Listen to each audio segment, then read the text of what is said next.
Fenêtre sur l'emploi, et on accueille Marc Sanchez. Bonjour Marc. Bonjour. Président du SDI, syndicat des indépendants, avec un focus sur les TPE, parce qu'il y a un vrai sujet. C'est vrai qu'on lit la presse, on écoute les médias mainstream, on nous dit, bon, les TPE, parfait, elles sont sanctuarisées, on n'y touche pas. Vous dites, c'est vrai, mais attention, danger quand même. Bah oui, danger, d'autant qu'on est dans une situation de danger. On a publié notre dernier baromètre. Alors malheureusement, j'ai eu l'occasion de venir à plusieurs reprises sur votre plateau pour déjà effectivement mettre en avant les difficultés des très petites entreprises d'année en année. L'année 2025, effectivement, est encore une année noire. Quand on regarde le niveau des défaillances, on est aujourd'hui à 68 000 boîtes qui ont décidé effectivement, qui sont rentrées dans le cadre d'une procédure collective, ce qui est une année record, alors qu'on devait avoir une année plateau l'année dernière, ce que prédisaient beaucoup d'économistes et les gouvernements qui sont succédés, et effectivement quelques 454 000 cessations d'activité sur l'ensemble de l'année de 2025. Donc là, ce sont des gens qui mettent la clé sous la porte et j'arrête. Le chiffre de 454 000, c'est un chiffre global.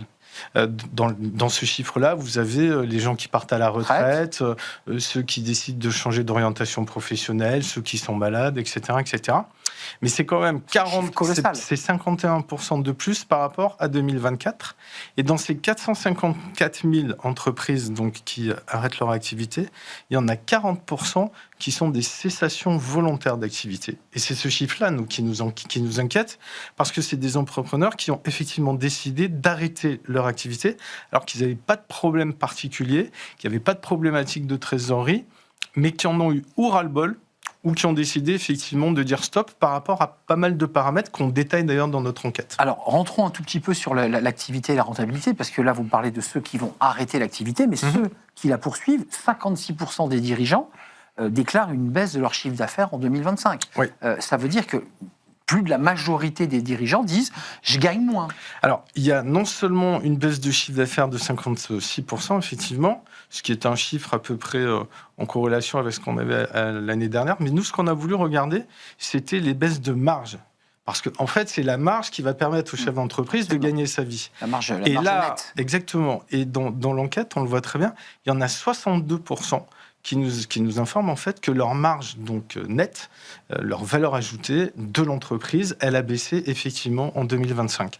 Et donc cette perte de richesse de l'entreprise, en fait, c'est ça qui va occasionner tout un cheminement, c'est-à-dire des baisses de rémunération pour les dirigeants qui se payent en salaire ou en dividende. Ça va effectivement limiter les investissements, limiter le recrutement, etc. etc. Là, le budget 2026, donc avec ce 49.3, c'est quoi les inquiétudes ? Parce que j'entends, et on l'a dit en introduction, les TPE, les ETI, visiblement dit le Premier ministre, sont protégés. Il y a quoi ? Il y a des risques d'augmentation d'impôts, il y a des risques de limitation d'activité par des liens avec des entreprises qui vont elles-mêmes fermer le robinet. C'est quoi les risques ? Évidemment, l'économie, c'est pas quelque chose de cloisonné. C'est-à-dire qu'il va y avoir des résurgences nécessairement. Quand vous maintenez une surtaxe à 8 milliards d'euros sur les 300 plus grandes entreprises, qui représentent quand même effectivement 25% des salariés aujourd'hui, vous allez avoir une contraction. C'est-à-dire que ces entreprises, en général, elles travaillent avec des entreprises de sous-traitance qui sont souvent des PME, des ETI et des TPE. Et donc, nécessairement, ce qu'elles perdent d'un côté, elles vont essayer de le gagner de l'autre. Et à la fin, bien évidemment, qui va payer ? Ce sont les TPE, parce qu'elles n'ont pas les moyens de se structurer et d'anticiper ce type de hausse de fiscalité. Et c'est là tout le problème. Alors oui, effectivement, facialement, quand le Premier ministre Lecornu nous explique que les TPE ont été préservés, parce qu'il n'y a pas une fiscalité nouvelle directe qui est mise en place. On ne crée pas la taxe. Exactement. Mais par contre, sur tout le reste, si on prend par exemple le PLF avec l'augmentation notamment de la part patronale sur les ruptures conventionnelles, c'est une taxation indirecte qui va effectivement peser sur les entreprises. Vous parlez d'une situation personnelle des dirigeants dégradés qui est directement liée au fait qu'ils ont des faibles revenus. C'est quoi le revenu moyen d'un dirigeant de TPE ? Alors ça, c'est l'indicateur. Cet indicateur, ça fait 2 ans qu'on le traite. Il n'a jamais cessé d'évoluer vers la négative.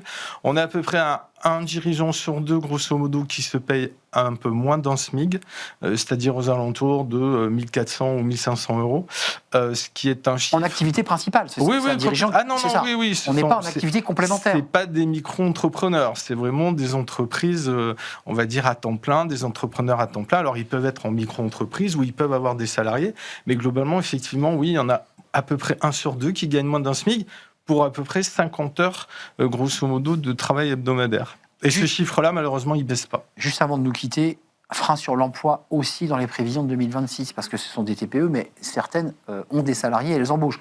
Là, vous dites danger sur l'emploi. Si on essaie de donner aujourd'hui des perspectives sur 2026, ce qu'on sait, c'est pour 82% de nos dirigeants, ils nous expliquent qu'ils ne vont pas recruter. Tout simplement, il n'y aura pas de recrutement, ils ne le prévoient pas. Coup de froid. Et il y en a même qui nous expliquent que sur le premier semestre, à peu près 21%, eux aussi vont continuer à alimenter les cessations volontaires d'activité. Donc effectivement, il y a un vrai marasme aujourd'hui, il y a une vraie rupture économique, en fait, c'est comme ça qu'on a appelé le baromètre, sur les entreprises de proximité.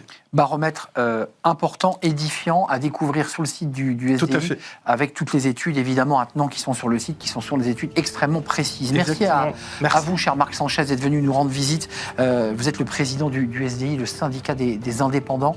Merci pour cet éclairage précis. Merci à vous, merci de votre fidélité, merci à tous ceux qui réagissent, nous suivent et apprécient Smart Job. Merci à Nicolas Juchat, évidemment. Merci à Paul au son aujourd'hui et merci à Charles à la réalisation. Merci à vous et je vous dis à très bientôt. Bye bye.